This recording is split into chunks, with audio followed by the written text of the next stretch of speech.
Hello friends, నేను మీ Mohitya. Today I want to tell Bhagavad Gita శ్లోకము. 1వ శ్లోకము.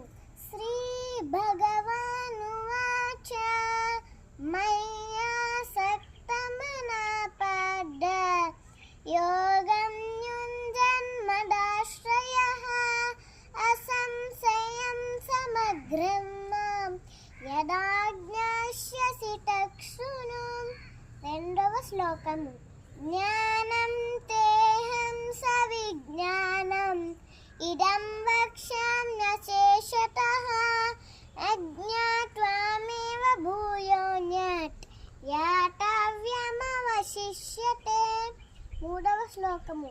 మనుష్యానాం సహస్రేషు కశ్చిత్ యతతి సిద్ధయే యతతామపి సిద్ధానాం కశ్చిత్ మాం